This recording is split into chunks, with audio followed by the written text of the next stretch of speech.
bwa bwanwa bwa bwana bwa bundi bwana yibwiraga ko ari bwiza ubwo bwana bwemera bwanwa bwombe bwana bwombe bwombe bwombe agira tsira muri bwa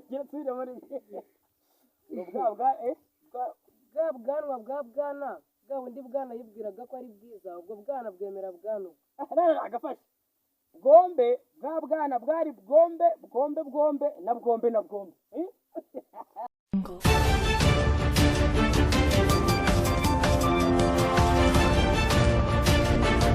Telemar, Canal 23, presenta su noticiero estelar, Notimar al Día.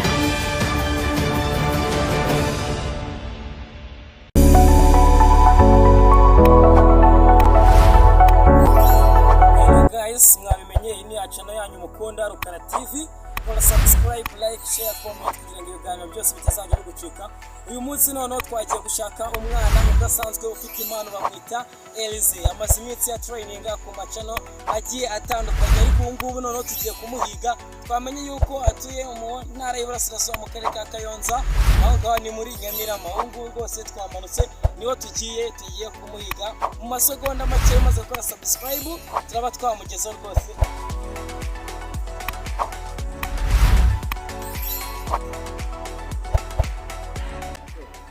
Hano uyu ngubu twamugezeho, dore nguyu ite Elize amakuru. None niwe twavuye Kigali tuguhiga tuza rwose dushakisha, ariko ubu ngubu tugize amahirwe turakubonye. Maze iminsi mbona utraininga ufite imadaswa idasanzwe kubyina ndetse n'utundi tuntu dusekeje. Nk'uko nakomeje kugenda mbibabwira, uyu ni wa mwana ufite impano idasanzwe harimo nko kubyina. Bakwita nde? Bawita Mbarushimana Eric. Uyu ni umwana ugenda ufite impano idasanzwe. Ubu ngubu ushaka kubibona neza wagira kuri Rukara TV, iyo ni channel rwose y'abanyempano ushobora kugenda nawe ukamusangaho. Uyu mwana amaze igihe mubona ku macano hirya no hino mu Rwanda atandukanye, agenda akora dance zigiye zitandukanye, indirimbo zitandukanye, ndetse nasanze ari n'umuntu wakora urwenya fresh. Ngo bitapara noneho arimo w'into kuze nyine no ndahari hose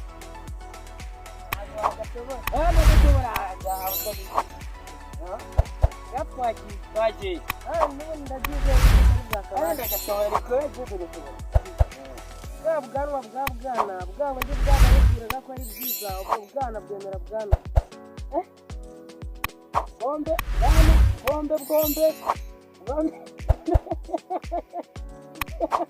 agira tsira muri bwa bwana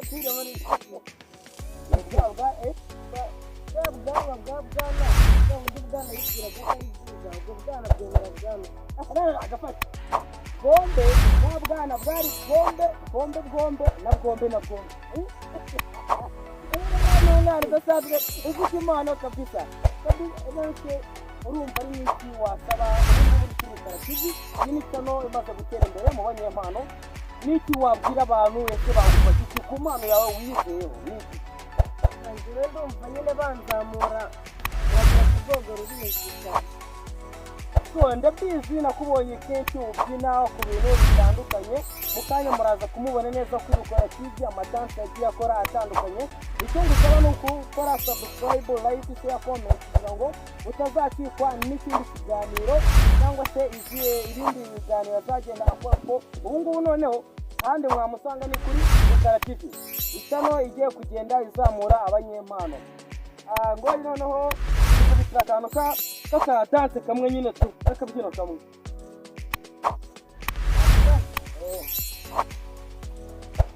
Akabyino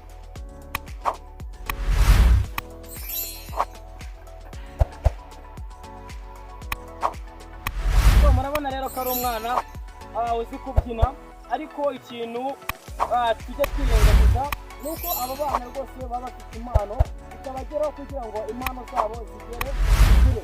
Rero ni byiza nawe waba ufite impano wareba iki kiganiro, nta kindi hamagara nimero ziri kuri screen yawe, noneho tubwire impano ufite tuze tukugereho, ande noneho tuze ko zigeza ku banyarwanda. mu Rwanda impano zimaze byagaragajwe yuko impano zigiye zihari. Noneho twebwe ikintu nka itimu nka Rukara TV, iyi ni channel tugiye kujya tumanuka noneho tugasanga za mpano ziri hasi mu cyaro, tukajya noneho tuzifasha kugira ngo bagende batsinda. Thank you so much.